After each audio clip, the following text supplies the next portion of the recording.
Live, we go. Let's start kirtan. Hare Krishna,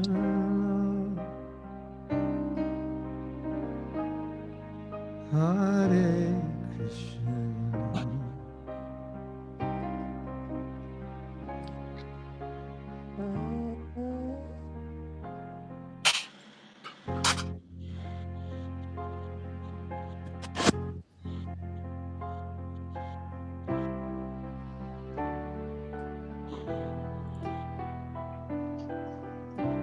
Hare Krishna,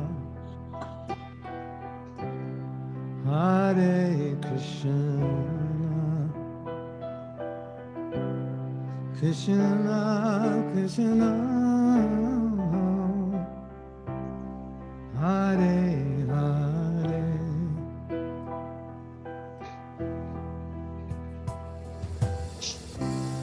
Hare Rama, Hare Rama, Rama Rama, Hare Hare,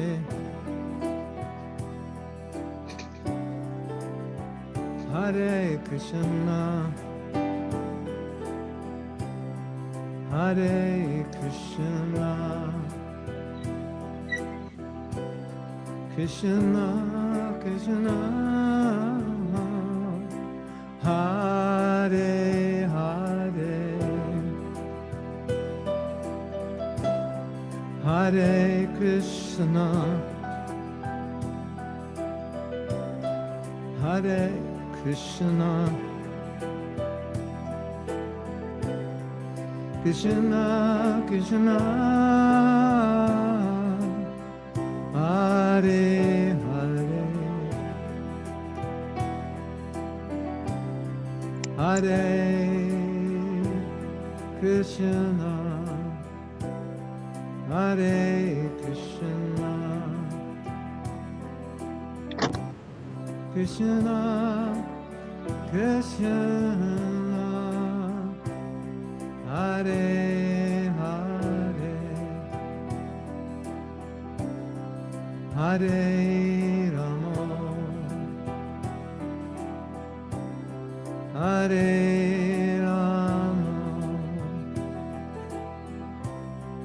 Rama Rama,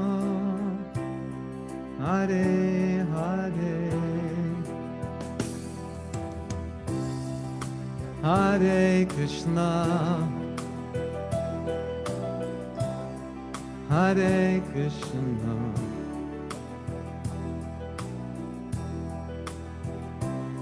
Krishna Krishna, Hare Hare, Hare Krishna, Hare Krishna, Krishna Krishna, Hare Hare,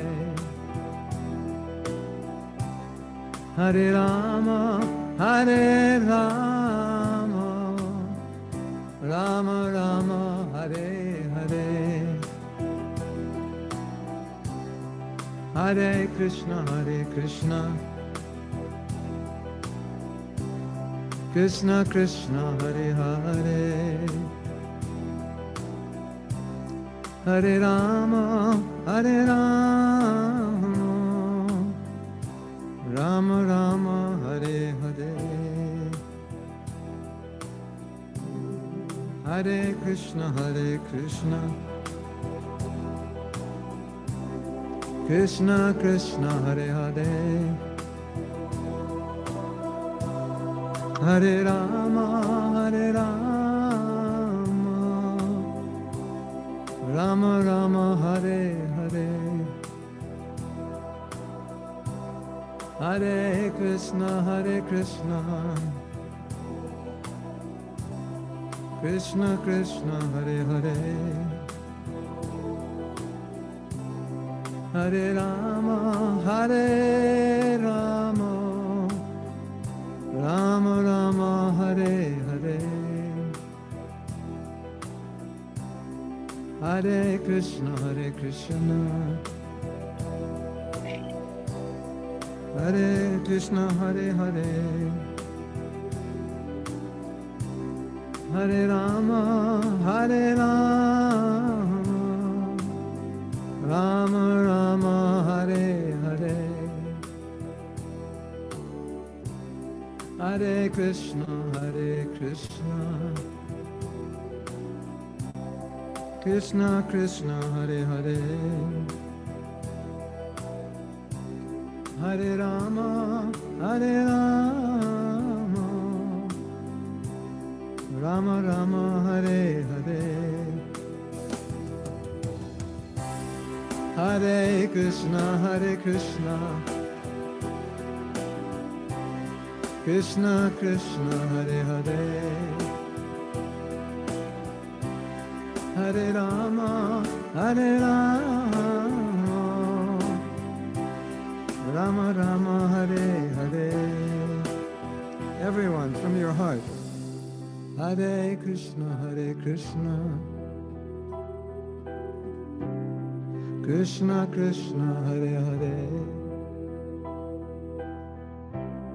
Hare Rama Rama Rama Hare Hare. Everyone, a little louder. Hare Krishna Krishna Krishna Hare Hare Hare Rama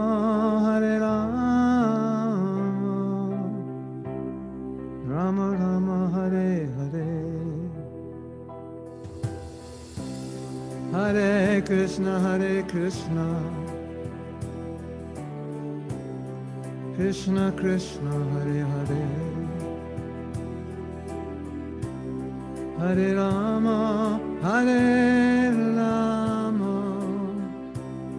Rama Rama Hare Hare. Hare Krishna Krishna Krishna Hare Hare Hare Rama Rama Rama Hare Hare. Hare Krishna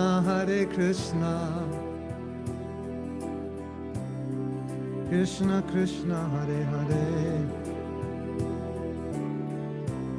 Hare Rama Rama Rama Hare Hare. Everyone, a little louder. Hare Krishna Krishna Krishna Hare Hare Hare Rama Rama Rama Hare Hare. Time to dance. Hare Krishna Krishna Krishna Hare Hare Hare Rama Rama Rama Hare Hare. Hare Krishna Krishna Krishna Hare Hare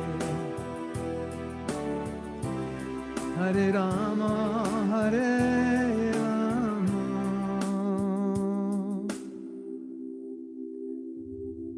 Rama Rama Hare Hare. One more time together. Hare Krishna Krishna Krishna Hare Hare Hare Rama Rama Rama Hare Hare.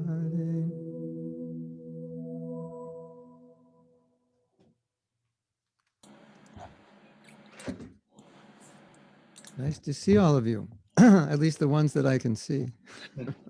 Hare Krishna. Welcome everybody to Wisdom Wednesdays. So nice to see you all. And today, it's going to be very special. And we have with us once again, our beloved special guest, Mahatma, all the way from America. And so we're looking forward to spiritual but not religious. That's the theme for tonight. Yes. And I leave it there. Well, just a little introduction for those of you who might not have met Mahatma yet. Mahatma has been a practitioner in the Bhakti tradition for over 50 years, and he's a great teacher. And he's all about making Bhakti practical and palatable and possible. So, yeah, I've been reading his books, I've been following his seminars, and the way he is able to explain and to inspire you to go deeper is very, very unique. So I feel very fortunate to have his association tonight again, and thank you, Prabhu, for being with us. Hare Krishna. Glad to be here and see all of you. Some familiar faces and some no faces.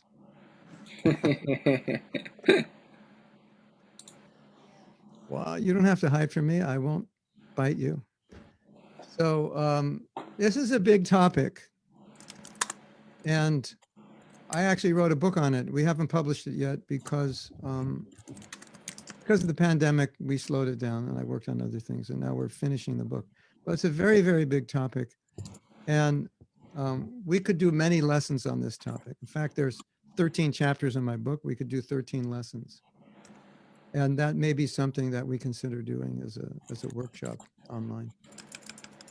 But in order to discuss this properly, the first thing we have to do is just define what we mean by the title, because different people are going to have different ideas of what's spiritual.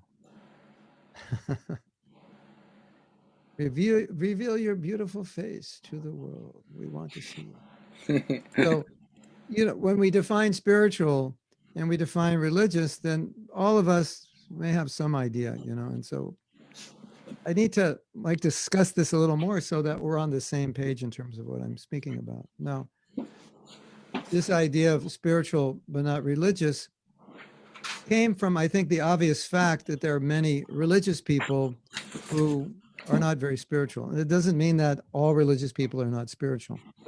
But under the garb of religion, many non-spiritual things happen.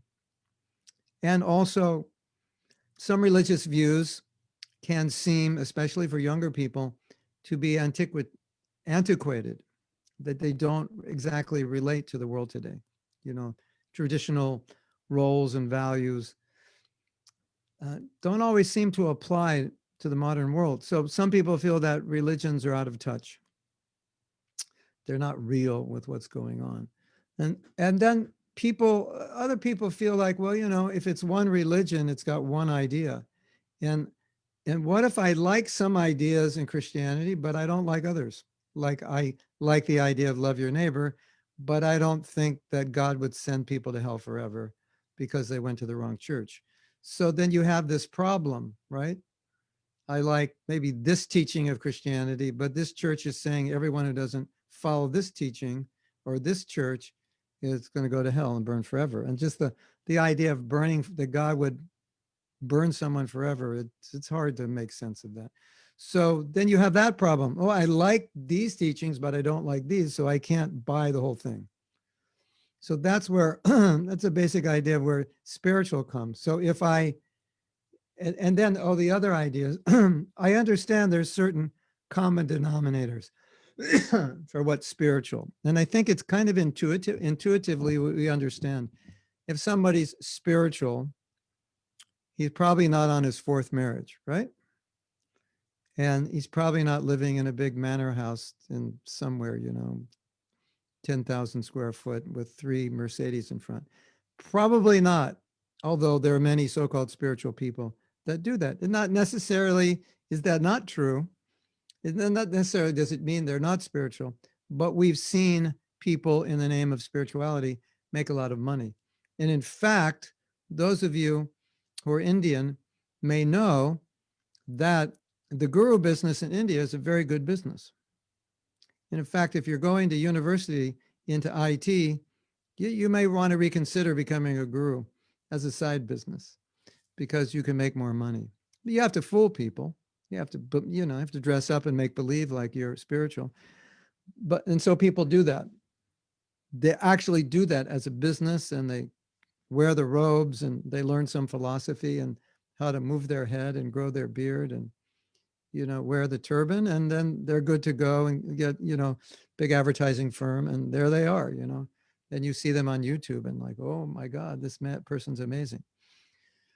So that's going on. So we see that and we think, okay, this is not spiritual. It's not spiritual. He's got too many girlfriends to be. These girls are too close to him. His cars are too nice. His Rolex watch, it doesn't fit. So we look at that and we say, nah, religion it's got watered down or corrupted. And then maybe the icing on the cake is terrorism, in killing in the name of God, which is not only in Islam, as you know, the Crusades, it happened in Christianity. So it's like you see this kind of fanaticism coming where religious people become a little bit too religious, right? So it creates a problem. And you have too much religion, what happens? You start hating people who aren't of your religion. And that's where we got this beautiful statement. I forget who wrote it, but you've probably heard it. We have just enough religion to hate one another, but we don't have enough religion to love one another. You've heard that before? So I think that kind of encapsulates the problem for many people. And I don't want to put down religious people or any religious organization, which is genuinely spiritual. But this is definitely a problem. We have enough religion, just enough to hate you, but not enough to love you. And then I think the last thing is ritual. You may be aware that some people are very good at ritual, but they're not very spiritual. They know how to do the ritual. They do, especially in India, Hinduism. There's many more rituals than in Christianity. And some people love rituals, and some people are good at rituals. And they do the rituals religiously, quote unquote. But you look at their lives, and their lives look pretty much like the lives of everybody else who's not religious. Have you ever noticed that? That sometimes the religious people's lives look the same as the people who are not religious? And have you noticed that sometimes their lives look worse than the people who are religious? Okay, that sounds funny. They did a survey, and you know what they found? They found that only a small percentage of religious people show more compassion than secular people. In other words, secular people in general show more compassion than religious people. Isn't that strange? Did you know that? Any of you heard that before? That there was a test. The questions you answer or something, they could test your level of compassion. And people who didn't claim to be religious scored higher in compassion than religious people. The highest scores were religious people, but maybe only 5% of religious people. And beyond those 5%, the religious people had the lower scores. So I can explain why this happens. And this phenomena has caused many people to distance themselves from religion, even religions that could help them, because there's this problem when you become too religious, even too spiritual. It starts to become us and them, where we start thinking we're better, which is ironic, because if you're actually spiritually advanced, you become more humble. So you wouldn't think you're better. You would respect more. But when this is just my realization, you're not going to find this in any book or scripture. This is my experience of being part of a religious movement, practicing spirituality, and observing other people, that the ego is so excitable. I think that's the best way to explain it. Our ego is easily excitable. Like you do some little thing and someone says, "Hey, Dave, that was great." It's like, yeah, you know, one little thing. And it's just like, what did he do? It's like, oh, he was going to step on an insect and he walk around. They go, "Dave, you're the man. You didn't walk on that insect." And the whole day he's like, yeah, flying on the moon. So that the tendency of spiritual people is, because spiritual people do those things. They don't walk on the insects. They eat the right food. They do. They tend to think they're better. And in many ways, we could say objectively, they do things better, but not everything. And so what happens when you start, look at, I get up in the morning and I chant, I'm better than you. You just lay in bed, and when you get up, you look at Facebook. So objectively speaking, I'm better. But a spiritual person won't think that way. He won't think I'm better. And so here lies the problem. When you do something better, it doesn't mean you're better. It just means you're doing something better. That's all it means. You may actually be worse. Just because I do something better doesn't mean I'm better necessarily, right? Maybe I'll be better 50 years from now if I'm doing something which is right and you're not. But just because I'm doing it doesn't mean I'm better. Because what I've seen, and this is a warning to all of you to be careful, because I think all of you are practicing spiritual life or want to practice it. When you start practicing it, you start doing things which are good. And if you do things which are good, naturally you think, I am good because I do things which are good. It's just like normal, right? The problem is kind of becomes universal. I do 2 things that are good and 20 things that are bad, and I don't see the 20 things that are bad because I did the 2 things that are good. And I think the 2 things that are good make me good everywhere, and we don't notice. Does that make sense? I've seen this in my own life and the lives of others. When you start, if you're on a spiritual path, you will be doing things differently than the average person. You're not going to be spending your time in bars. You're not going to be running after the almighty pound. You're going to be a little bit controlled and so forth. So when you do those things, it kind of makes you think that every aspect of your life is good and better than other people, when it's not necessarily true. It's only you're doing a few things good. And because if you think you're spiritual, the brain says, okay, you're spiritual, everything you do is good. They're not spiritual, everything they do is bad. Something like that. That's, we like to compartmentalize, isn't it? It's like, most people find it easier just if you put things in compartments, it's easier to think, isn't it? Well, I'll just, you're all bad and these people are good. Okay, I've got that figured out. All right. There's no nuances. It's just black and white. So sometimes easier for us to think that way. Okay, I'm spiritual. They're not. I'm good. They're not. It's not like that. So I think one of the most disrupting things for people who are looking at religion is they see this right self-righteousness in religion, and it turns them off like anything. And they think, I want to take the spiritual path so I don't end up like that. So that's where this idea, as far as I understand, comes, spiritual, but not religious. I don't want to end up like that. But unfortunately, even on the spiritual path, it's easy to end up a little bit like that. So I want to talk about that today.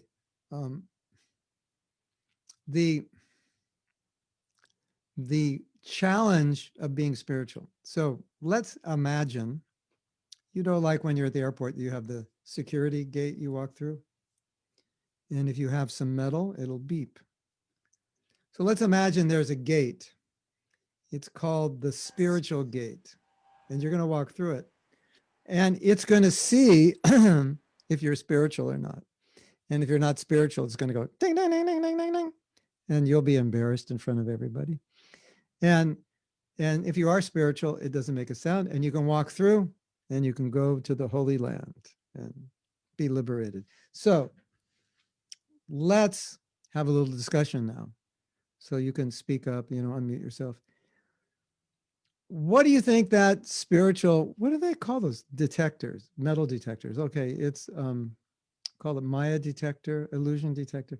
Okay, well, what do we want to call it? Non-spiritual detector. What's the word? I need a word. Somebody give me a word. The all right. Until we come up with a better word, the non-spiritual detector. Okay. So it's going to see if you're not spiritual.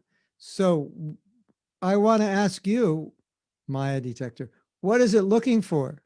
Like what what would you have in your consciousness, or what would someone have in their consciousness that would make the Maya detector, the non-spiritual detector, what would make it beep, make it go off? What would you have to have? Pride. Pride. Oh yeah, It, definitely pride. Beep beep beep. they don't think what I think. Yeah. Material attachments. Ego. What? Ego Ego? or being egotistical. Yeah. Yeah, ego. Yeah. Which is a brother or sister of pride. Yeah, they go together. Partners in crime. Yeah. What else? This is good. Envy. Envy. Good. Desire to possess and control. Oh, yeah. We're getting right to the heart of material consciousness. Ego, pride, envy. You want to make a list, Sham Govinda? Make the list in chat. All the things we have to avoid. Greed. The reason I'm asking you this question is not so much to gather the exact details, but to show you how we just intuitively know what is material and what is spirit. We don't have to read a book, isn't it? You just kind of know. If you're with someone, they're spiritual, or this person's material. You can understand compassion, kindness, forgiveness, and like that. These are qualities of people who are spiritually evolved. So here's the problem. All right, all right. I think we all understand this. I should be more compassionate. If I'm evolving spiritually, I should be more detached. I should be kinder, patient, more forgiving. Okay, so I'm going to tell you something that's very, very significant. It's a story, and it's very significant. Some of you know that I teach a workshop on forgiveness, and this workshop began maybe 15 years ago. And most of the people I've taught, the majority of people I've taught the workshop to, believe in karma. It's very rare that I do a workshop that I attract people that are not on that level, spiritual level, or within our organization, I teach it. And so everyone understands the principle of karma. So we know the principle of karma is you only get what you deserve. You've created something, and then there's a reaction. So I play a little joke on them. It's a forgiveness workshop. That means they have someone to forgive. So I play a little joke on them, and I say, how many of you believe in karma? So all the hands go up, 50 people in the room, 50 hands. And then I say, if you believe in karma, why are you here at a forgiveness workshop? Because who's there to forgive? You did something that created a reaction. Now you're getting it. So why would you have to forgive anybody? And they all kind of laugh and look at one another. But it's a very important point, isn't it? Like, if you understand karma, then in theory, you wouldn't have an issue with anyone who mistreated you, so-called mistreated you, because you would understand that mistreatment is something that's coming as a reaction to something I did, either in this life or another. Right? That's karma, right? Clear, right? Right, Fabio? Clear, right? Clear. And then, so now I'm at a forgiveness workshop to get rid of resentment for someone who did something to me that I have labeled abuse, which, if I believe in karma, I must have created. Now, sometimes it's really difficult to understand how what the person did was so bad, so wrong that I would deserve it. That's it's taking it to another level. But let's just say general bad relationships, not, murder, rape, and so forth. But because most of our resentments are, my mother never said she loved me, and my big brother used to steal my lunch, every day, and things like that. So here is the biggest problem that I see on the spiritual path. You understand first. This is how you learn. First thing is you understand in your head. It's intellectual, right? And in the course we did the last 6 weeks in London, we went through this a little bit. You understand something in your head. And here's the problem. When we understand something in our head, we actually think we understand it, when we may not be living it in our lives. It's very, I don't know, I don't want to say there's anything wrong with us. I think it's the nature of the intellectual process that when you intellectualize something, you think, okay, I got it. Just like you all understand karma, right? If I say, Sardia, do you understand karma? And you're like, yeah, I got it. I got it down. I know. I mean, I could give a whole course on karma. I could tell you exactly what it is. And then I say, well, do you ever have any problems with people mistreating you? And say, oh yeah, all kinds. You dealing with some issues? Oh yeah. So I say, wait a minute, I thought you understood karma, but why would you have issues? So that's the problem. And why it's a problem is because when we have those realities that would tell us that we actually don't understand, we don't see them because we think we understand. That's the problem in becoming genuinely spiritual. And I think that's that area that people have problems with, religious people, where they're reading the Bible every day and they hate their neighbors. And you're looking at them going, I don't understand this. This person's so religious. They go to mass every night, but they're so nasty. And this guy next door, he's an atheist, and he goes around the neighborhood and he's feeding all the homeless people. And you're like looking at this and going, this is weird. This doesn't make sense. Some of the nicest people I know, they don't even believe in God. And the religious people are like very uptight and stuffy. And, we can make a movie, Jesus tries to get into a church and they don't let him in because he's not dressed properly. Something like that, I always wanted to make a movie, Jesus is in church and they're preaching. He's like looking at the guy next to him. I never said that, so it would be quite fun. Could make a comedy, go into different churches, listening to them. And then Jesus explains, no, what I said was this, not what they're saying.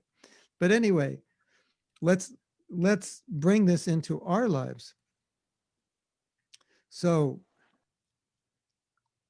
okay, I want to ask you a question now. Imagine you have a friend and you haven't seen that friend in 10 years. And now you're on the spiritual path. All of you are on the spiritual path. And your friend comes to stay with you, right? And you don't tell them anything about your spiritual path, but you're doing your spiritual practice, whatever it is, your study, your chanting, your sangha, your classes, your puja, your kirtans, you just do your regular life, whatever that regular life is or isn't. How much of what you believe would that friend understand by looking at you? By looking at your life? How much would they understand? Maybe the question is, how much would they misunderstand? In other words, by looking at your life, what would they understand that you believe? Okay, you get up in the morning, first thing, cup of coffee and Facebook, right? And then you do meditation for 13 seconds, 13 and a half seconds. Then you go to work and work for like 14 hours. And on the weekends, you go to spend, 8 hours at the mall buying things you don't need. So what are they going to think about your spiritual practice? They're going to think you don't really have one, right? But in your mind, you may be thinking, no, I'm spiritual. And so you don't notice. Does that make sense to you? So this is the challenge, to actually notice what we're doing, because that concept that I'm spiritual can ruin everything. because it becomes a panacea that everything I do is spiritual, even when it isn't. So why is this happening in the world where we see so much hypocrisy? One of the reasons is because we're not self-aware, and the ego, it's so big, it doesn't want to be self-aware, right? Just like right now, if I said, okay, D, I want you to be thoroughly honest about every problem you have. You'd be like, ah, and all of a sudden, she disappears off Zoom. What happened to D? She she disappeared in outer space. Who wants to face it? And who would want to admit, right? Okay, I say, D, you have to admit all your faults in front of us and say, I don't even know you guys. So but for D, for you to admit it just to yourself is hard enough. What to speak of others? So the false ego, this is what the false ego does, and this is why we have this problem. The false ego, we have this concept of who we are, and if anything we do doesn't fit within that concept, we don't notice that we do it. Or sometimes it becomes like, I may not be such a nice person, but if I think I'm nice, I don't notice when I'm not nice. And in fact, when I'm not nice, I think it's nice. I think I'm doing things nice, which are nice because I think I'm nice, and they're not nice, and I don't notice it. That's the ego. The ego doesn't want to say, wait a minute, let's look at this objectively. I'm really in these areas of my life, I need some work. I'm not as good as I thought. Now, why this happens is not only ego, it's psychology. Okay, they're connected.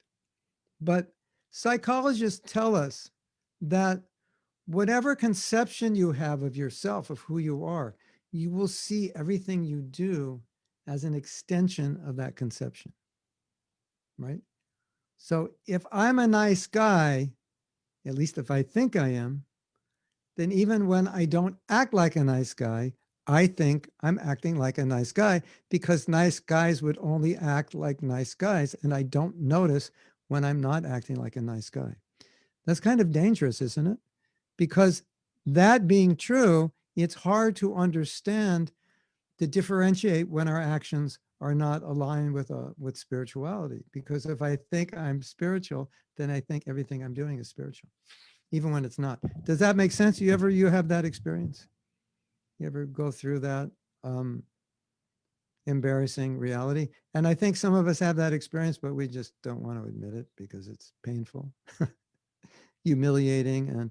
But I would like to just let everybody know that if you have that experience, you're totally normal. This is something which we all go through, and we will go through all the time. But in order to become spiritual rather than religious, we have to look through the externals. I lived in temples, monasteries, ashrams for years, decades. And so we all got up very early. We started our program 4:30 in the morning, got up at 4 o'clock at the latest and started at 4:30. And so when you do that, you kind of think you're spiritual because externally you're doing all the things you're supposed to do. So from 4:30 till 9 o'clock or 8:30, 4 hours every day, studying, chanting, praying.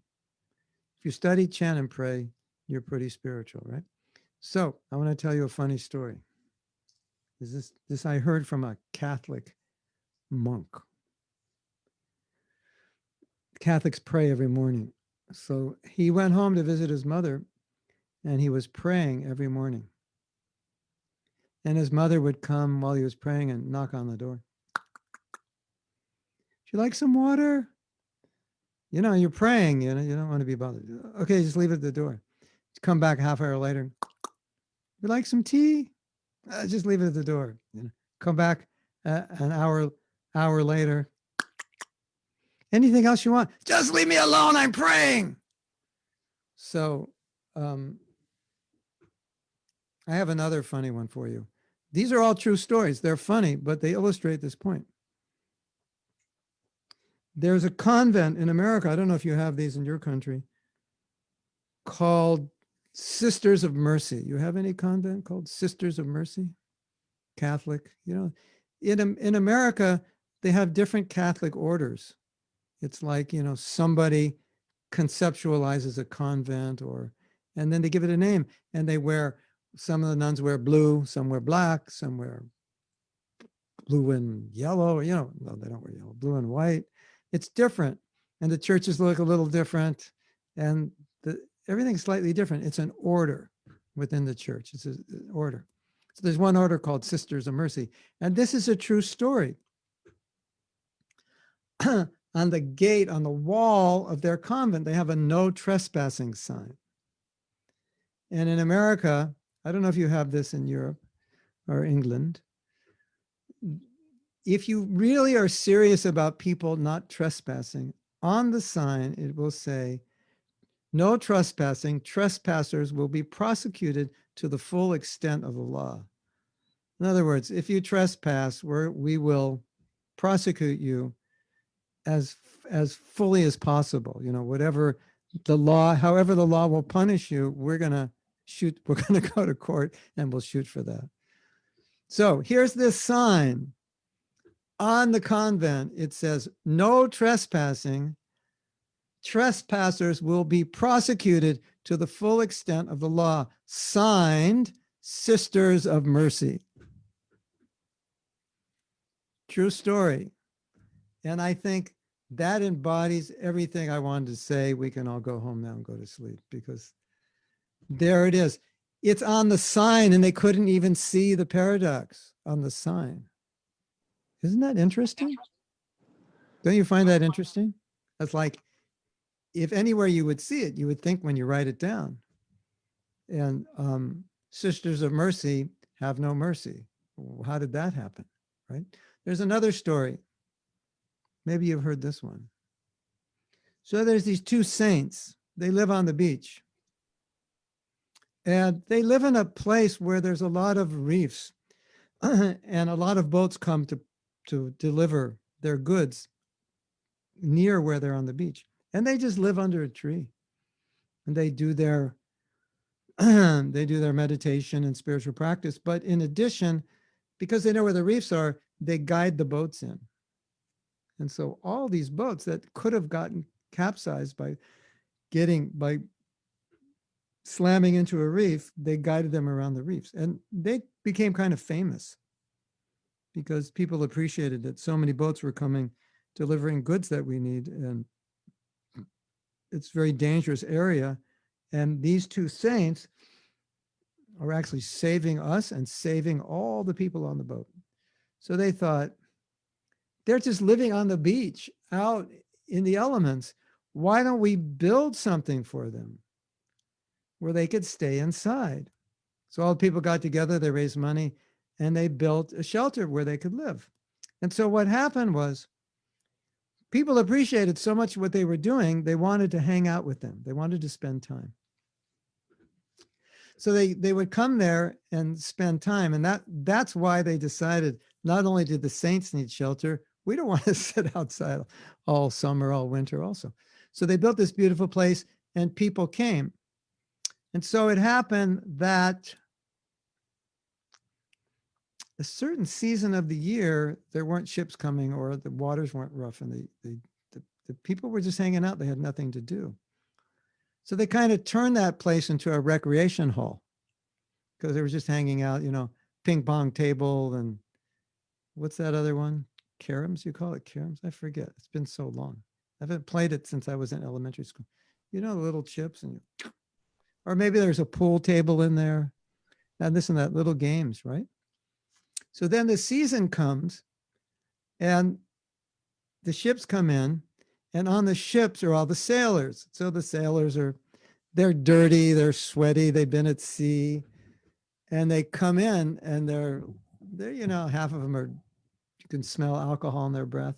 They're that kind of person, you know, they're not all clean and polite and proper.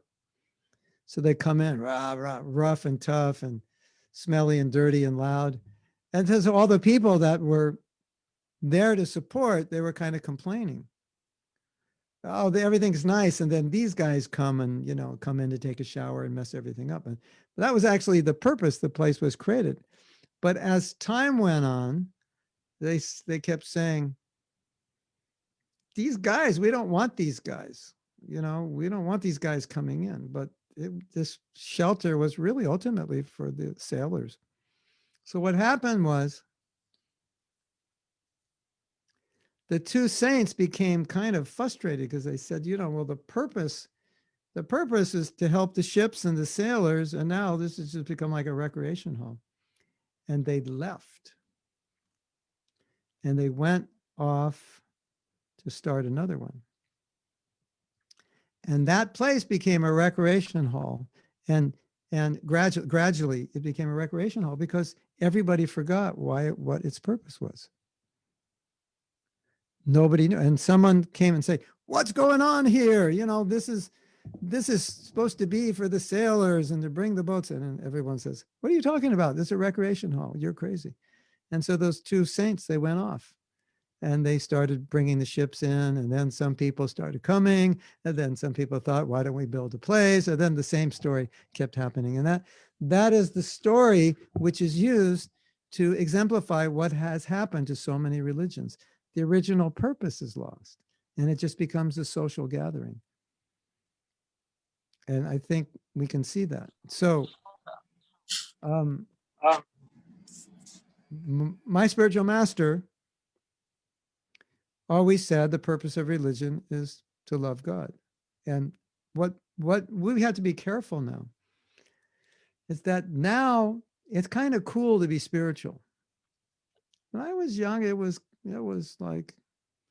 cool to be spiritual, but you had to be weird also to be cool when I was young. If you weren't weird, you weren't cool. It's not so much like that now, but now it's kind of cool to be spiritual, isn't it? Get your purple Om t-shirt and, you're like, cool, get the Om tattoo and you're the man or the woman, right? So, and then if you learn how to do kirtan, and you kind of dress up and it almost becomes like the same thing that's going on outside within the spiritual sphere. It enters, the ego enters, fame, prestige, and so forth. So these are things we have to be careful about when we're talking about genuine spirituality, because these things can enter. And then we can falsely think we're spiritual when actually we're not. So now, because today is your lucky day, we have an exercise for you. And this is an exercise to help you determine how spiritual you are. And it's just for you. It's not going on the internet for the world to see. But it's for you to analyze different characteristics by which we could evaluate our spirituality. And then you could see where you need to work. So there's a file. If you go to chat, there's a file. And there it is. Are you spiritual? So if you click on that, you can download it. And then I'm going to click on it. Oh, yeah, you can download it. I don't need to download it since I already have it on my computer. So why don't you go download it and open it up, and then I'll just explain it to you. It's self-explanatory, though. But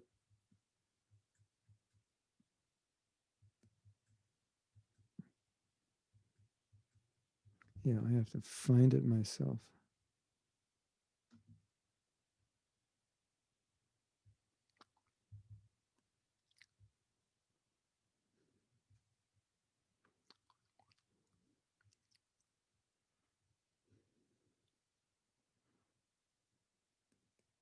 So I don't need to explain it to you. It's self-explanatory. You're just, it's listing spiritual qualities, and then you're just analyzing on a scale of 1 to 10 how much you imbibe these qualities. And then you'll get to see where you need to work on. It's a self-evaluation. So it's not to be graded or shown to anyone. It's for your own work. So I think it'll probably take you 5-10 minutes. And then what I wanted to do is discuss some of the qualities and allow you to share what your realizations are from doing this. So if anyone is having difficulty downloading it for some reason, let me know, but you can download it on your computer and then you can just give yourself a score for each question. You look in the chat, Fabio, then it says, "Are you spiritual exercise doc?" And then you click on that and you can download it on your device.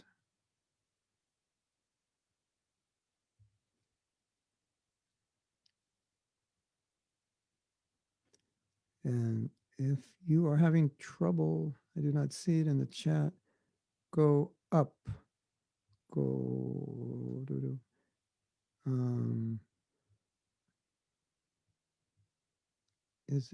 was it sent to everybody or just to me? No, it was sent to everyone. Is there anyone else who doesn't see it? The file is, oh, there it is again. Now it's on the bottom of the chat. Well, it was on the bottom. It's the link above your comment. Some people can't see it. That's strange. Okay.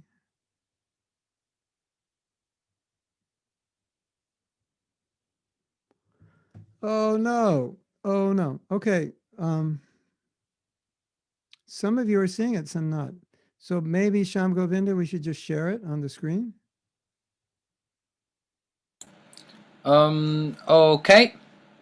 Maybe doesn't work on some phones or yeah. Okay, we'll share it on the screen. Okay, let me work that out. When you answer the questions, if you don't know what it means, give it a definition yourself. And don't think too long. It's just it's kind of like a intuitive analysis of your spiritual standing at this present moment in time. And you know, some things you'll have high scores and some low, and it's a good reflection, and we can discuss it.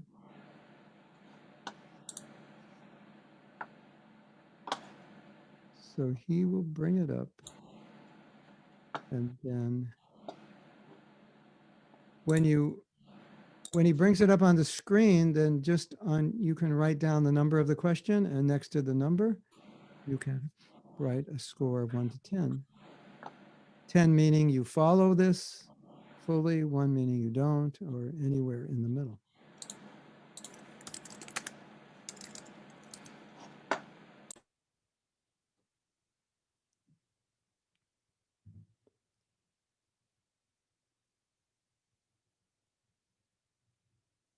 You want me to upload it? Yes, please. Because I'm not sure how to do it myself. Okay, I have to be made the host to do it. Okay, that's not a problem. Sham, you can just allow Mahatma Prabhu to share his screen.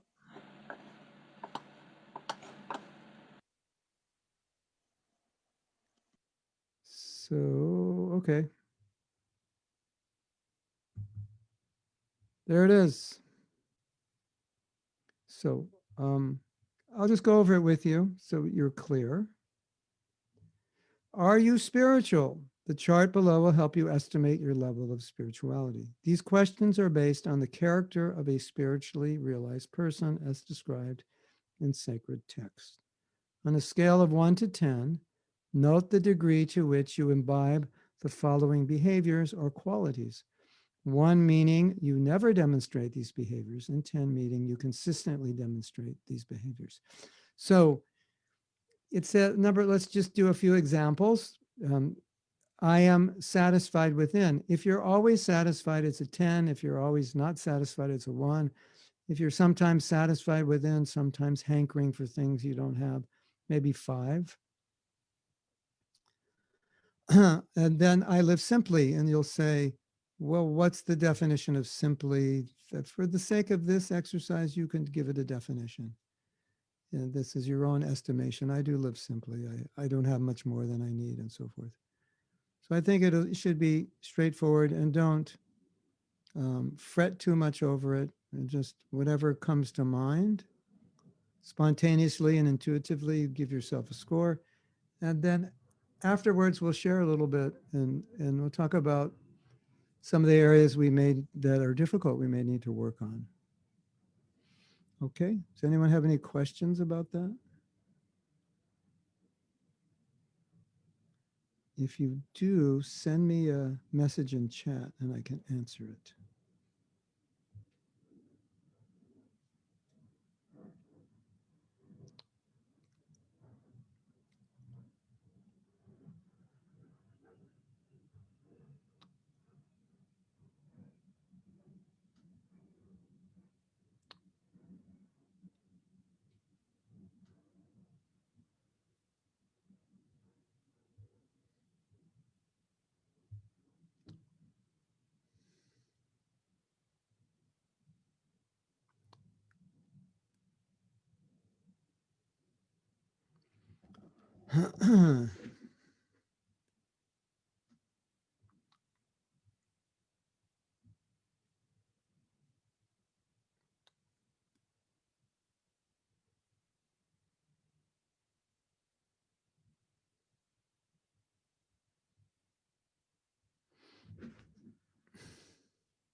So when you finish, note down the last question, areas that you think you need to work on and where you're weak.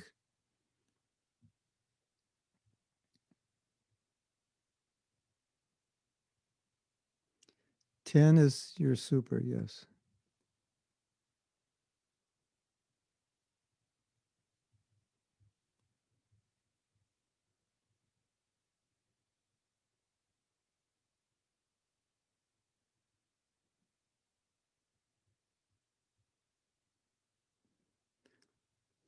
Don't be overly humble when you answer these questions. Just try to be objective.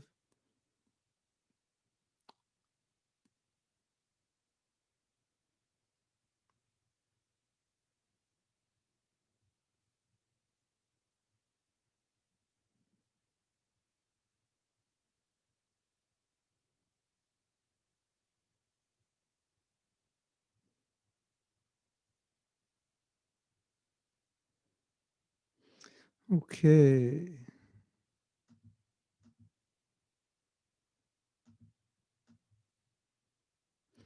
I'm going to.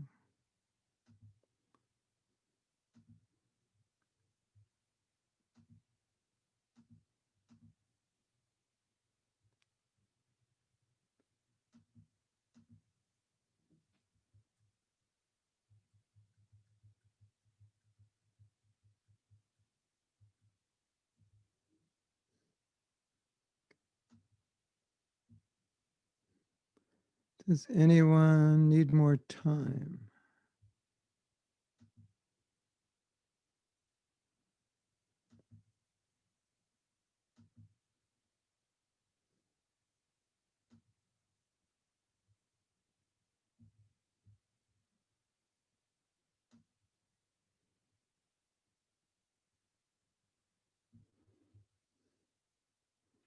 Does anyone need any antidepressants right now?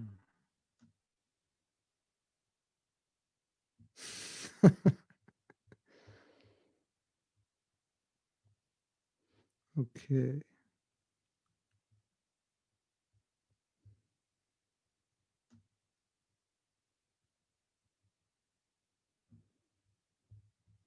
So if we can see your face, we're going to have a little discussion. And and um,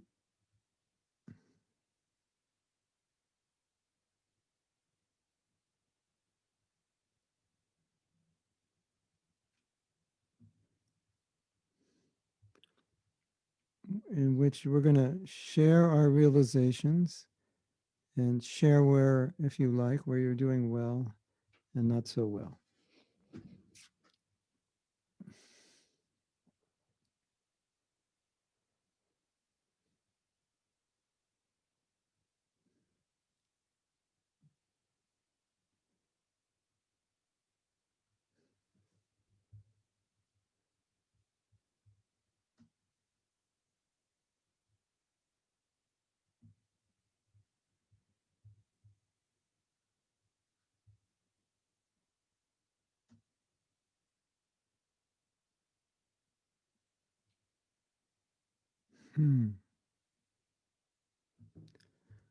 Somehow the chat is not showing up on my screen, so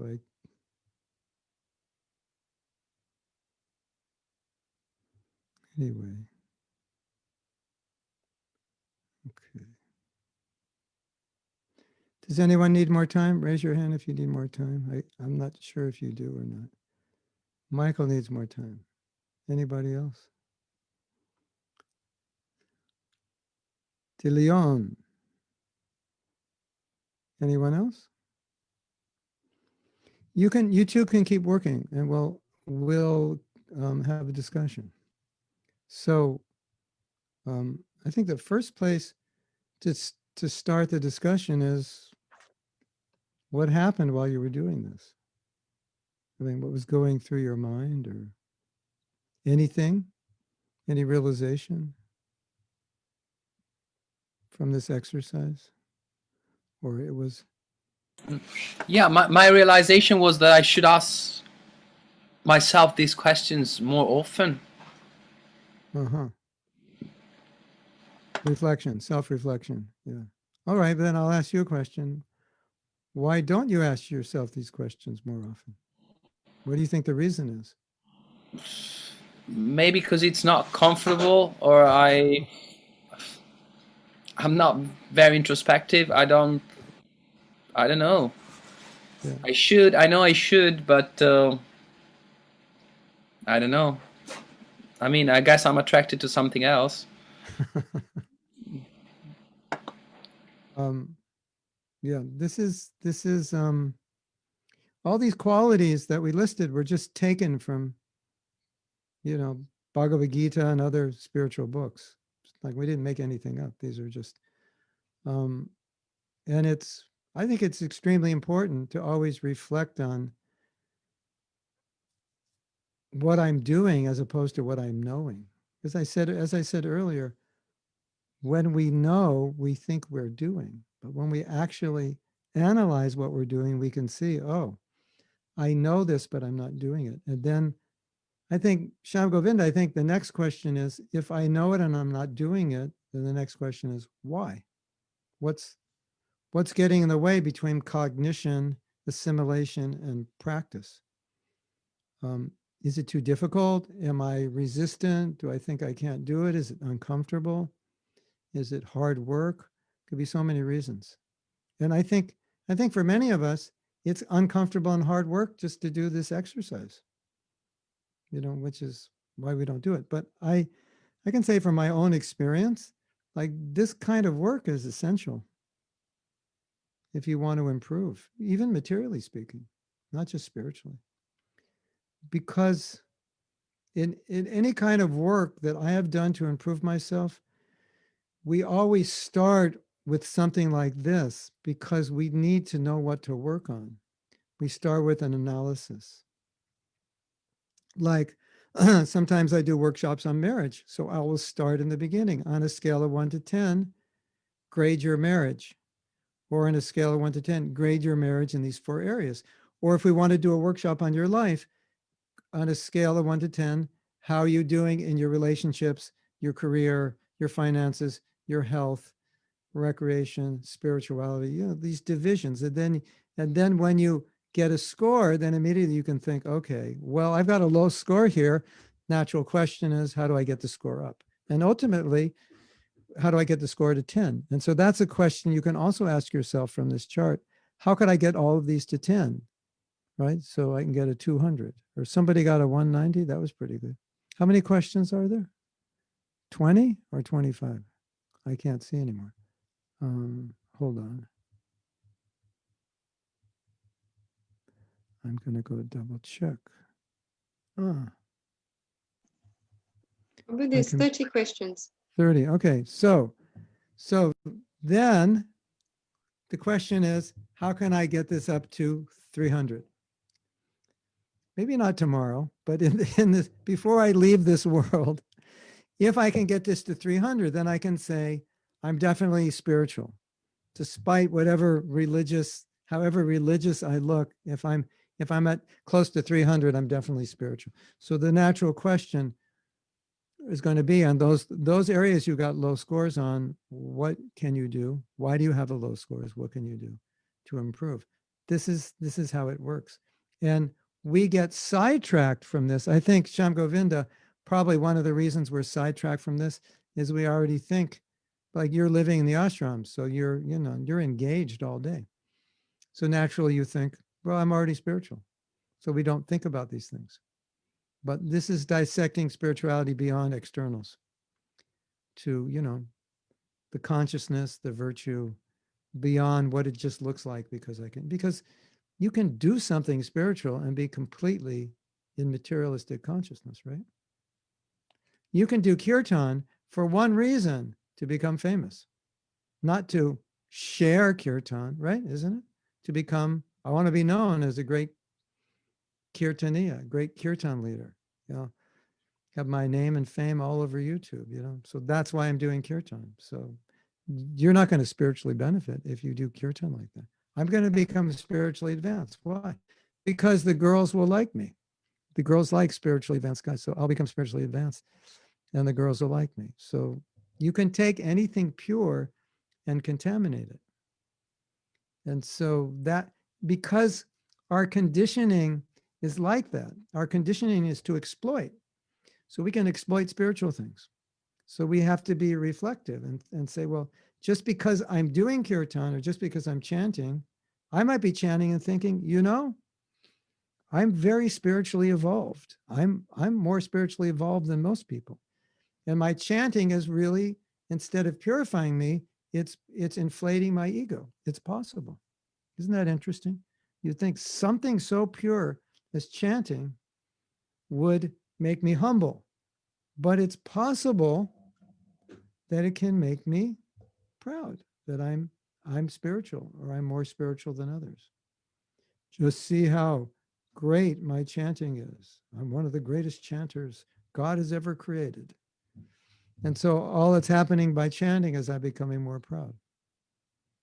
So this kind of reflection is, it's really, really important. And I think a lot of times we don't do it because we make the assumption, well, if I'm doing the spiritual things, I must be spiritual, without actually analyzing, And that's why when I did the forgiveness course, I've done it maybe 30 times. It was one of the most eye-opening things to see people on the spiritual path really troubled by resentment. And resentment, when you think about it, is about as far away from spirituality as it gets, because it's just revenge, hatred.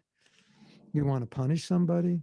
I mean, how far can you get away from spirituality? And the people who are practicing every morning up and chanting are still holding on to resentment. This is a reality. It's just a reality of our condition. And from doing all those courses, I realized that we need a lot more reflection on what's actually going on inside. So thank you for sharing that. Who else would like to share what struck them just from doing this exercise? Anybody get depressed after they did it?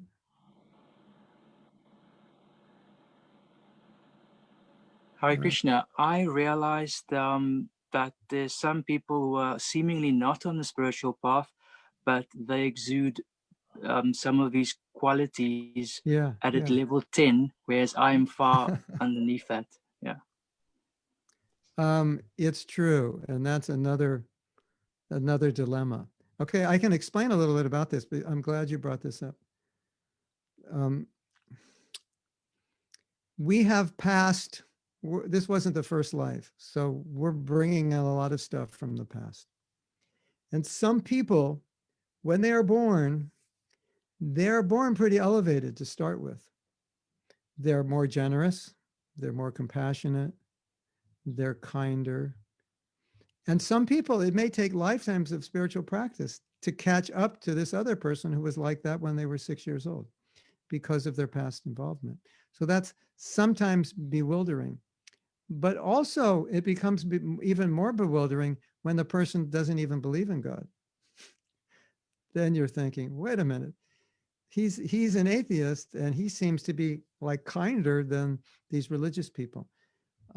One thing I would say about that, in especially in today's age, many of you know it's Kali Yuga, things are extremely mixed up.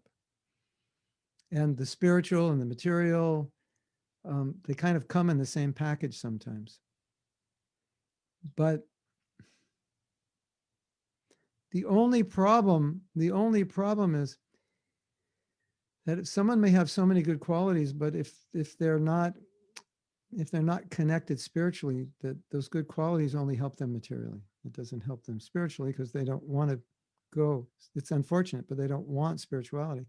So the compassion, the kindness, and so forth, it's very good for them materially, but it doesn't help them spiritually because they don't want spirituality. So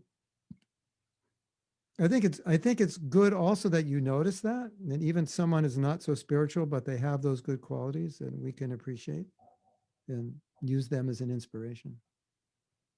I think we should always, I personally find that we should always see these good qualities wherever we can see them and be inspired by them, no matter who embodies them. You heard that saying? How do you say your name? De Leon? De Leon. You ever heard that saying? Take gold from a filthy place. You can take gold from a filthy place. You can take knowledge from an ordinary person. So you might see ordinary person, but they have something of value. I can take it, even though maybe I don't approve of their lifestyle, but they have something I can take advantage of. So I see that you have this Mahatma, good quality. Let me emulate it. Mahatma, Yes. I have two things to say, if I may. Where are you? Who's speaking? Fabio, Oh, Fabio. can you see me? Yeah. Hi. Just Yeah, to give my experience of exactly what you're saying today, which I found really amazing. Thank you for doing that. I found actually somebody that was from, especially this person, which is my ex-girlfriend actually. So I get to know her well. She's from actually an atheist family. They're scientists, like all of them, yes. even the uncle, the aunt, everybody. And she's nobody's religious, not spiritual. They believe is scientific, like totally atheist. And So is she. She doesn't have these kind of questions. She never had. Maybe she's starting now or something because of me. But what I realized, she's a much better person than I am. Uh-huh. Much better. Incredible. Like less defect. She's much altruistic, more altruistic. And she's not religious whatsoever. So I don't know how to connect that. If this is the kind of incarnation in her life, this life, she doesn't even need to be spiritual. Yeah. If she comes from a path, from past life. It's one of the weird. It's very strange, isn't it? Yeah, she's zero. She's not spiritual at all. But you compare her as a soul. Yes. She's much better than many spiritual people, me included. Yeah. I think it's a good realization to have. Yeah. I have the same experience with my mother-in-law. Very compassionate and so forth, giving, but basically an atheist. She sees suffering in the world and said there can't be God. So I think one of the things we learn from this, and I think what you're saying is, I can be spiritual and not necessarily be manifesting good qualities. And it's an important, I actually have to develop them, because you see what happens is there's this idea that if I'm spiritual, I will develop good qualities. And the idea is true, but you have to be very spiritual, not just beginning. Not necessarily will so many good qualities develop. It takes time. But because you're spiritual in and of itself, that is a good quality. You're giving your life to God. That's a good quality. But it doesn't mean necessarily that all the corollary good qualities just show up at the same time. It could be a lifelong process or many lifetimes. So it's an important realization to have. Otherwise, we go back to what I was saying before, right? We think, well, I'm spiritual, therefore I'm better than everyone, which is the ultimate paradox, right? Because if you actually were spiritual, even if you were better than everyone, you would never think that way. And point number two, we see that, especially in this age, people practicing spiritual life, not necessarily better yet. They may be, they may not be. They're better because they're doing the right thing. They're on the right path. That's for sure. But it's what you say is reality. We see it all the time. And I think it just makes the point more strongly that we shouldn't think because I do practices that automatically I'm spiritual. And I think from going down this chart, we can see that. We actually have to do it. We can't think we're doing it when we're not doing it. I mean, it's good for the ego. It makes you feel good, right? I'm spiritual. I feel warm and fuzzy. But, it's not about feeling warm and fuzzy. All right. Who else wants to share? Anyone have something depressing that they realized from doing this? I think Dee has something. You have something, Dee, that was shocking? Not necessarily. I mean, it was depressing because I'd wanted to be a little bit less materialistic than I actually, it suddenly dawned on me, can you, was it the second question or the third? I think, on the second one, do you live simply? And then I looked across and saw my shoe rack, which is 40 years, and just kind of literally dawned on me, do I need about 40 pairs of shoes kind of thing? So it did make me a tad depressed. But I think the question I had was, when we said, we don't want to think about these kind of difficult questions because, you kind of suddenly, brings you back down to reality. But then what about those people that we discussed earlier that seemingly think they're very spiritual, they're all holy, they're all compassionate, but, living, breathing hypocrites? How do you kind of kindly point them pointed to them that actually they're being massive hypocrites. I mean, my family is full of them, you know, Yeah, they claim they're the most religious, they're the most yeah. passionate and what have you, happily eats meat, and, you know, just don't see the kind of, you know, blatant hypocrisy of, you know, Yeah. their lifestyle. So how do you compassionately Well, point it out to people like that? okay, I'm going to answer your question, but first I'm going to give you an answer you didn't ask, because I think there's not just one thing we have to do. One thing, there's a couple things we have to do. When we see that, then we want to take note and say, okay, here's a reality. These people are very religious, but it's not rubbing off on the heart. We see that all over the world. Every religion, you see that, right? People very religious, but in their daily life, they seem very materialistic or very maybe selfish, and so forth. And so we take note by looking at that. Without condemning them, we take note. Oh, it's possible to be very religious and have not a real trace of spirituality. And so we think that could happen to me also. It's a possibility. So that's one thing. Instead of the second thing is, the answer to the question you're asking is, you may be able to do nothing, and it only may be time and God within their heart that can do anything, because sometimes it just takes time for people to understand. Maybe at the end of their life, they realize, you know, I spent my whole life being religious, but I never felt peace. I never felt close to God. And maybe that's what, you know, or they have a serious disease, they start reflecting. So it's a reality that we have to accept, is that sometimes we can't change people, and will happen in course of time when they're ready. The other thing, the other answer to your question is to be an example. Because if you live with less, but you're happier than them, maybe they'll notice and say, you're always happy, but you don't have what we have. Or oftentimes, I've seen, like, once someone becomes a devotee, gives their life to spiritual practice, and the other brothers and sisters don't, and the parents notice the difference, and let's say, you're always happy, or you're always, you know, grounded, and you don't need so much, but they're, you know, he's an alcoholic and he's on his third marriage and he can't keep a job, and why are you know, so they start to notice.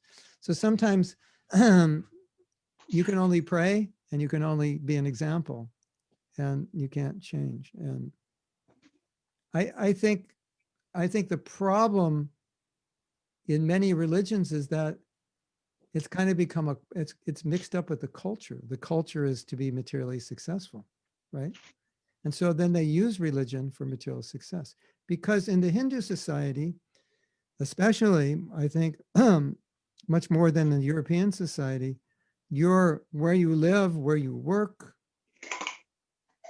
your position at the job is more important in that social status, isn't it? At least in India, it is. Like, you know, if you're in India and you get a job and it's not a big company, your parents will say, why don't you get a job in a big company? There's more prestige. There's not enough prestige in this company. I want you to work. If you can work for Google, wow, that's huge. And if you become a manager, what to speak of a senior manager in Google, you know, you've arrived. You know, and your family is very proud of you, and you fit in. And they will even go to the temple to pray to the deity so that you can get that senior manager job, isn't it? So then it kind of becomes a culture where the goal of life is material success and religion is just to support it. And it's so ingrained in the culture. How are you going to change that unless they actually start practicing spiritual life and experiencing something better? They won't be able to change, isn't it? So this is a huge problem, not just in Hinduism, but in every religion, that we're using God to become materially successful rather than coming closer to God to love him. We come closer to God so we can ask him for things. You know, let's say D, you're really wealthy, and someone tells me, D she's like multi-billionaire. And I go, oh, I want to become her friend, So, I go to England and I see you and I call you up and you're like, why is he calling me up? You're going to start to become suspicious. Why is he so nice to me? And why did he send me those flowers? So you start thinking, oh, I bet he's going to ask for a donation. So that makes you very uncomfortable. So, they're going to the temple and Krishna already knows why they're making the offering and giving the donation, because they want to, the joke, he goes to the temple and he tells a deity, here, I'm giving 100 pounds and I want you to help me win the horse race and I'll split it with you. So, he bets and he thinks he's going to win 1,000 pounds, right? And then he only won 500 pounds and he goes back to the deity and he goes, I guess, well, you already took your 500 pounds already. So, I'll keep the other 500. So that's a big problem, and it's a reality. So it's so ingrained in that culture. You really have to break out of that mold, and it's going to be hard for a lot of people. At least they go to the temple. That's good. There's, maybe when they're older, they'll. And I think the other thing is also it depends on us. What I've seen, it depends on us individually. Like what is our background? What is our karma? What is our samskara? How spiritual are we by nature? How spiritual were we when we were born? It comes out, and so you're in the same family, but you look at all this and say, nah, it's not what I want. And your sister and brothers want it. So why you and not them? You're different. And that's just, and it may take them lifetimes before they get to where you're at. And there's nothing you can do but be a good example.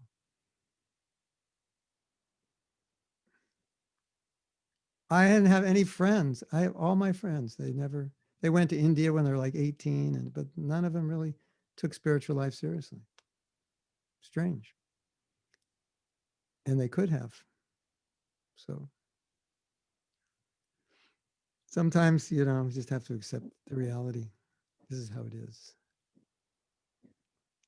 Okay, what's the time frame, Sham Govinda?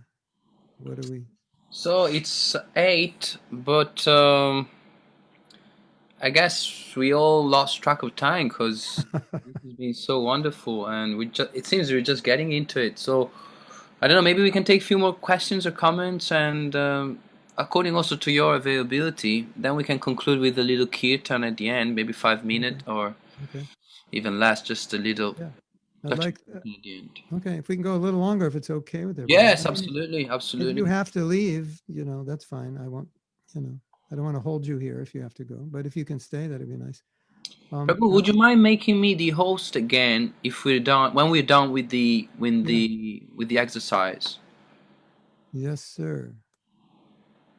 You are now the host. Ta-dam. Oh, thank you.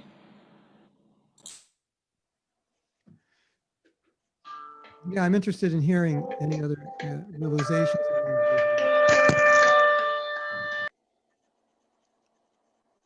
from this exercise. You can actually base you can base like 3, 4, 5, 6 hours of work just on this, because you pick what you need to work on and you start reflecting on it. And hopefully you'll do that. Hopefully that's something you got from this class, a realization of what you need to work on. So anyone else want to share or ask a question? Hare Krishna, Prabhu. Yes. I think Christina and I had similar feelings. So one of the things that we both felt was that it would be useful if we could have a friend, a close friend or family member that knows us well, that but that also has, like a compassionate, caring relationship with us to answer these questions with us, because we both felt that there's certain areas of ourselves which we almost feel like we're blind to and we can't really see. Yeah, it's possible. Then it needs to be someone that we have a lot of trust and appreciation for, because at the same time she also mentioned that if you practice spirituality in certain communities, you sometimes feel that everyone's judging you all the time. Yeah. And that can also, I think, you know, a lot of rules to be followed, and you know, there's all these expectations. I think that can also kind of create anxiety for someone. So Yeah. I don't know if you can comment on that. So you're saying that you can't be fully objective. You were making 2 points. First point, you may not be objective.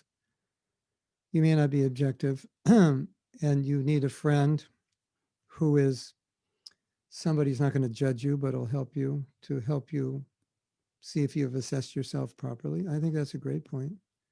And you were saying the second point is you're saying it may be hard because sometimes you're judged.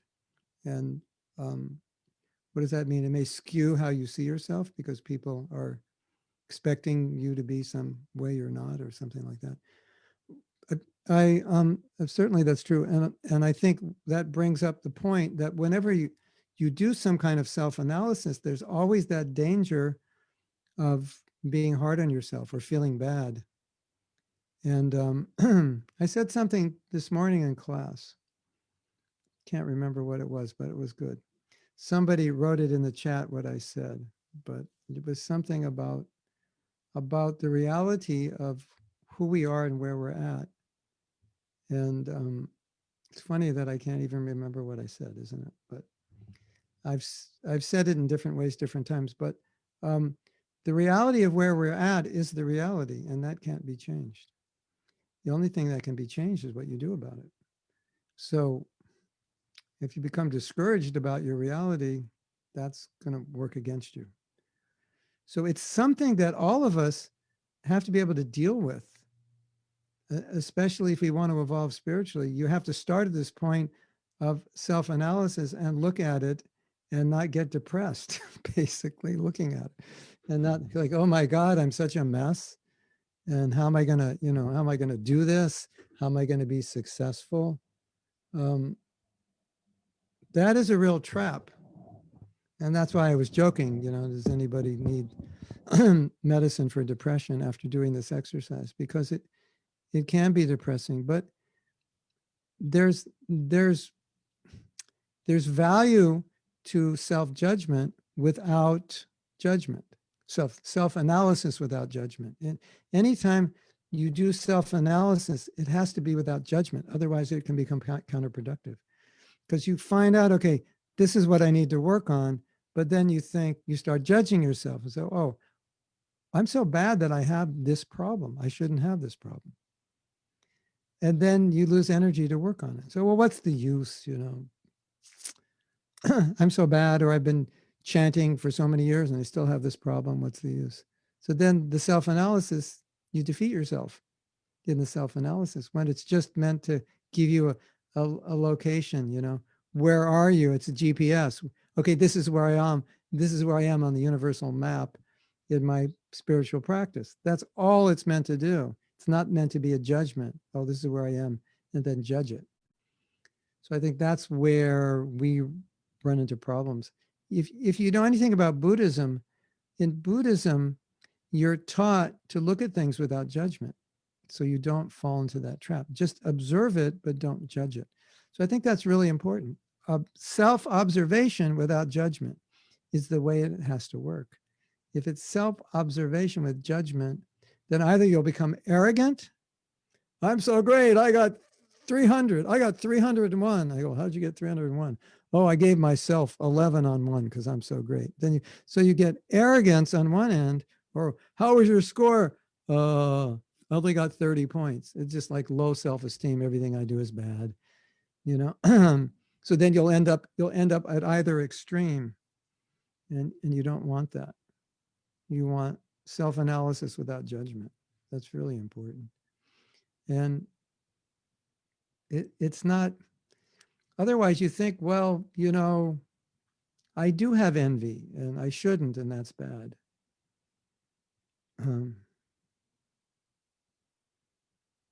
But it just is. It doesn't have to be bad, it just is. And then you can make it better.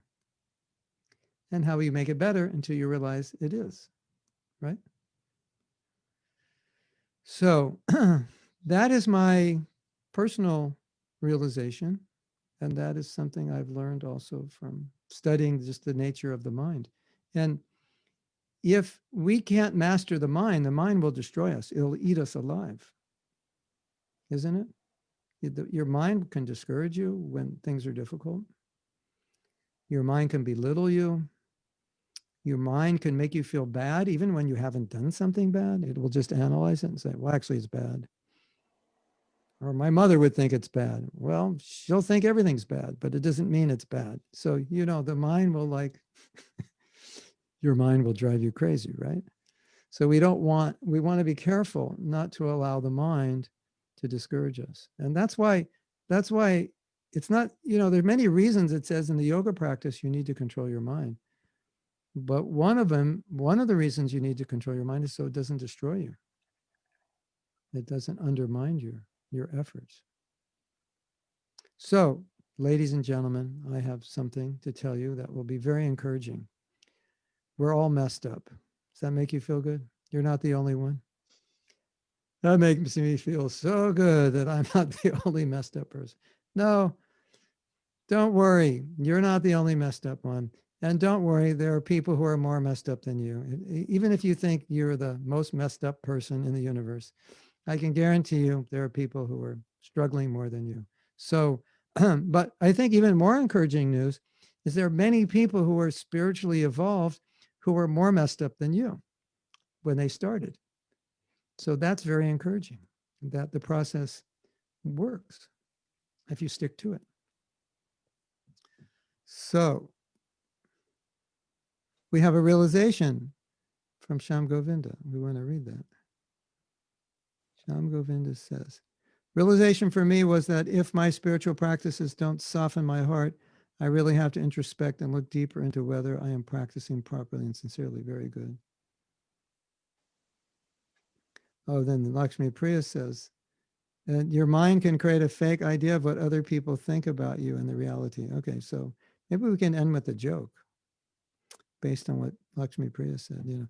What's this person? I know what this person is thinking of me. That there's a couple jokes. There's one joke, and this guy brought his car in to be repaired, and he spent all kinds of money, and he's driving with his girlfriend, and then the engine light comes on, and he's like so angry that he spent all this money and it didn't get fixed properly. So he's going off in his mind like, these guys are the auto repair guys, they ripped me off and I spent so much money and still it doesn't work, and they don't know how to fix cars. He's going off, and in his mind is just racing. And she's looking at him and she's thinking, he doesn't like me, he's mad at me, I did something wrong. And he's just thinking about the guys at the auto shop, how much he doesn't like them.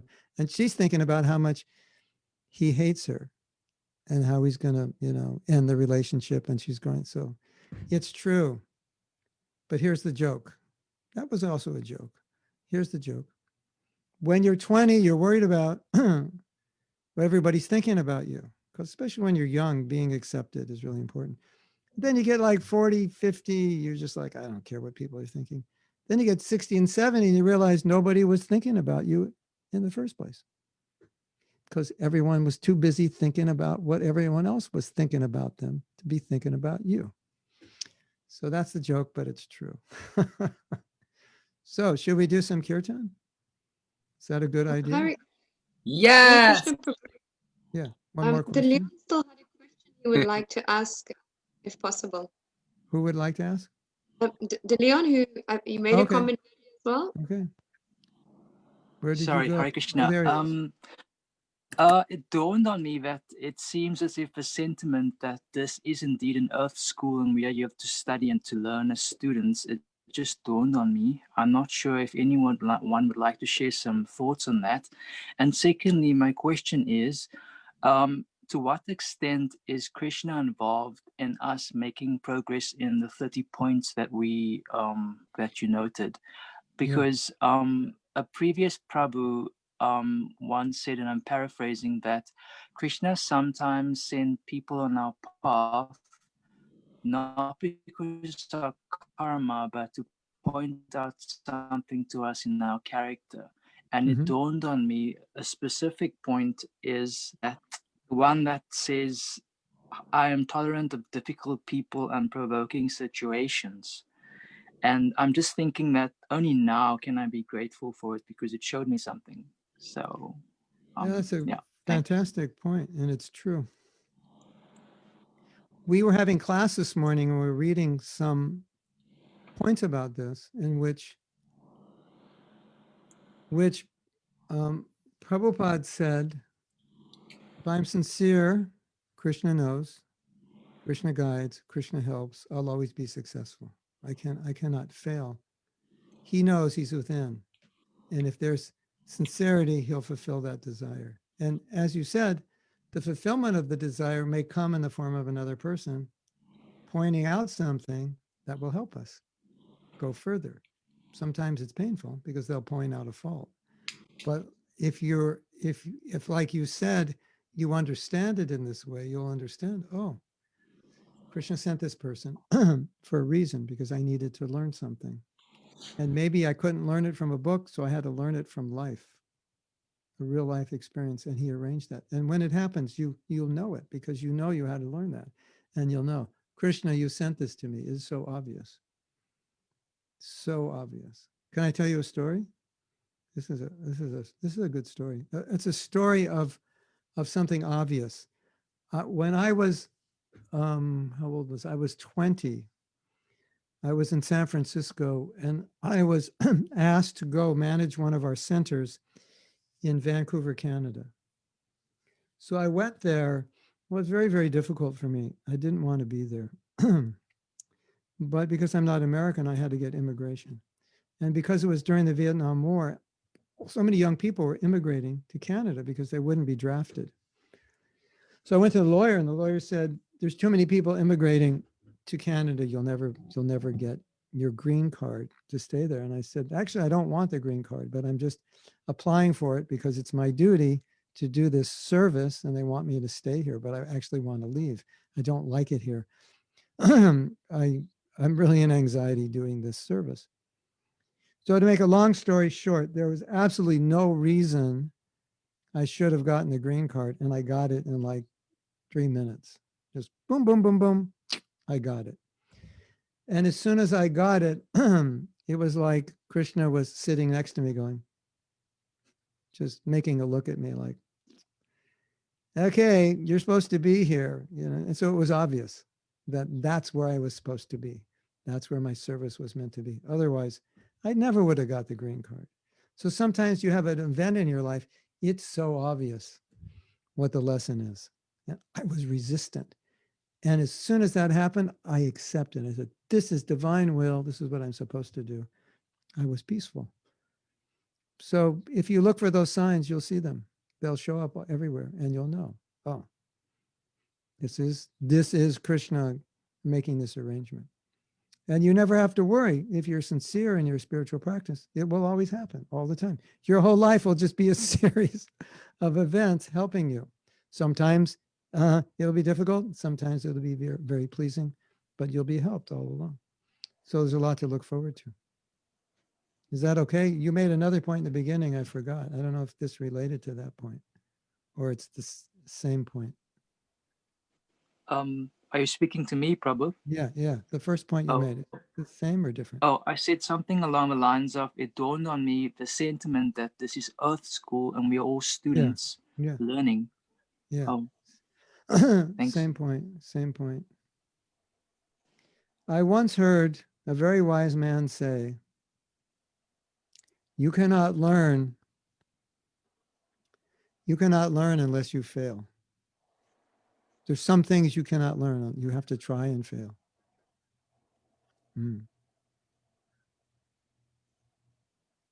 So it is a university. So keep trying.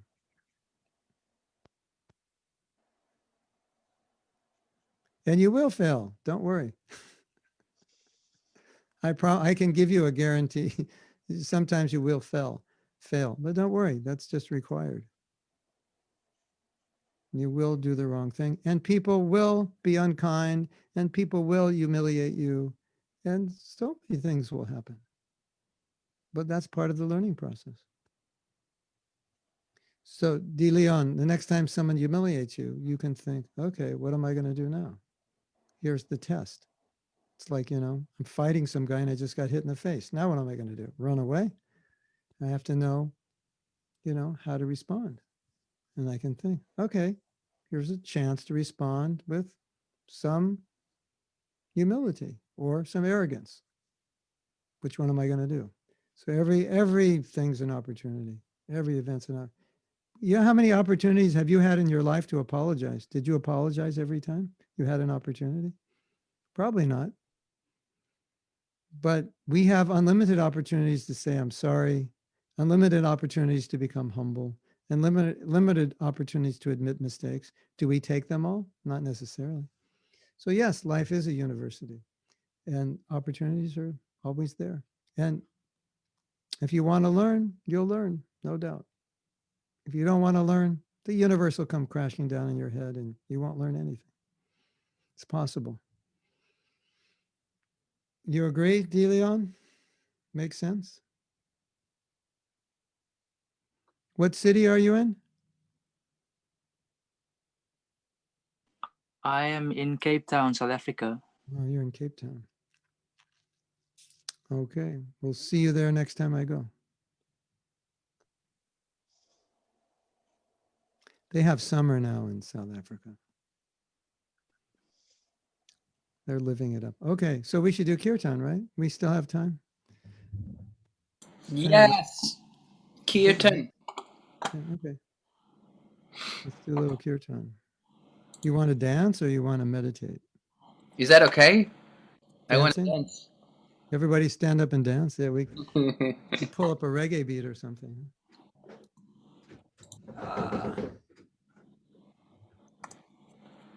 Hare Krishna, Hare Krishna, Krishna Krishna, Hare Hare, Hare Rama, Hare Rama, Rama Rama, Hare Hare. I have dance beats. Yeah. That too over the top.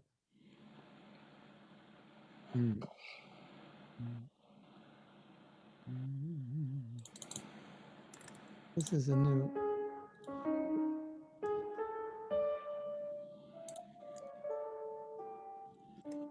Okay. We'll do something.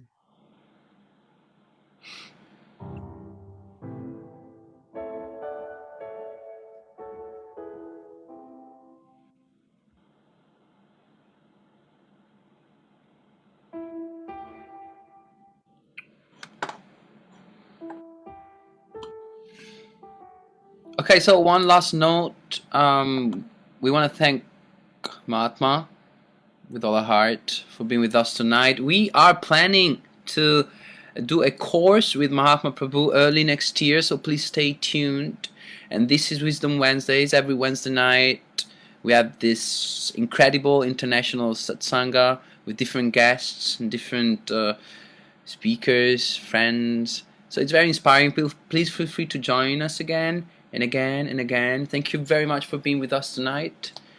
And thank you very much, Mahatma Prabhu, for the association and the inspiring, the inspiration. And we now conclude with the final ecstatic kirtan. Please get ready to dance. Okay. Hari Bol, Hare Krishna, everyone. Have a wonderful rest of your evening.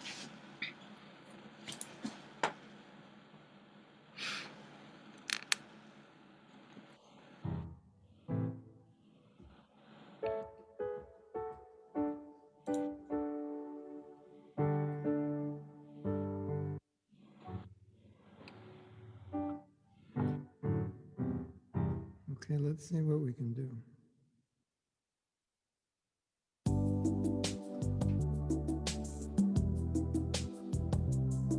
Hare Krishna, Hare Krishna, Krishna Krishna, Hare Hare, Hare Rama, Hare Rama, Rama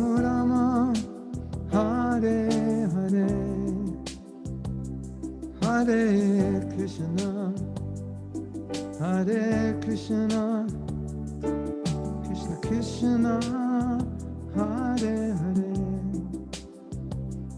Hare Rama, Hare Rama, Rama Rama, Hare Hare, Hare Krishna, Hare Krishna, Krishna Krishna, Hare Hare, Hare Rama, Hare Rama, Rama Rama, Hare Hare, Hare Krishna, Hare Krishna, Krishna Krishna, Hare Hare, Hare Rama, Hare Rama, Rama Rama, Hare Hare, Hare Krishna, Hare Krishna, Krishna Krishna, Hare Hare, Hare Rama, Hare Rama, Rama Rama, Hare Hare,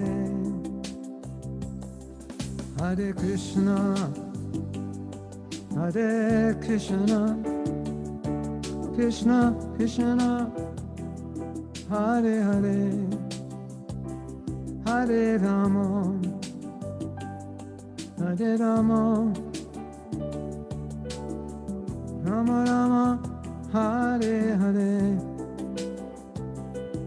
Hare Krishna, Hare Krishna, Krishna Krishna, Hare Hare, Hare Rama, Hare Rama, Rama Rama, Hare Hare, Hare Krishna, Hare Krishna, Krishna Krishna, Hare Hare, Hare Rama, Hare Rama, Rama Rama, Hare Hare, Hare Krishna, Hare Krishna, Krishna Krishna, Hare Hare, Hare Rama, Hare Rama, Rama Rama, Hare Hare, Hare Krishna, Hare Krishna, Krishna Krishna, Hare Hare, Hare Rama, Hare Rama, Rama Rama, Hare Hare. Okay, let's dance. Hare Krishna, Hare Krishna, Krishna Krishna, Hare Hare, Hare Rama, Hare Rama, Rama Rama, Hare Hare, Hare Krishna, Hare Krishna, Krishna Krishna, Hare Hare, Hare Rama, Hare Rama, Rama Rama, Hare Hare, Hare Krishna, Hare Krishna, Krishna Krishna, Hare Hare, Hare Rama, Hare Rama, Rama Rama, Hare Hare. One more time, everybody. Hare Krishna, whoa, whoa, whoa, whoa. Hare Krishna, Hare Krishna, Krishna Krishna, Hare Hare, Hare Rama, Hare Rama, Rama Rama, Hare Hare. One more time, a little louder. Hare Krishna, Hare Krishna, Krishna Krishna, Hare Hare, Hare Rama, Hare Rama, Rama Rama, Hare Hare.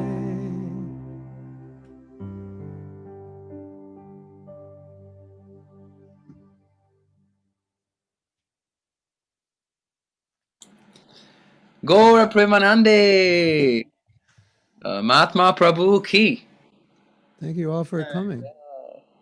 Hope I was able to help you in some way.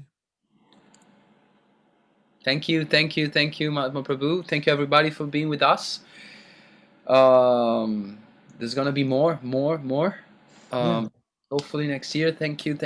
And Hare Krishna. Have a good night. Stay safe, stay blissful, stay humble. Haribol. Thank you. Hare You're welcome. Krishna. Nice to be with you. See you all. See Thank you. you. Hare Now Thank that the vaccine's coming, once we finally get in America, and Oh my gosh. if the vaccine doesn't kill us, then that's another thing. But then maybe we'll see you sometime in the summer or fall. Next year. Yes. Looking forward to it. Okay. Hare Krishna. Hare Krishna.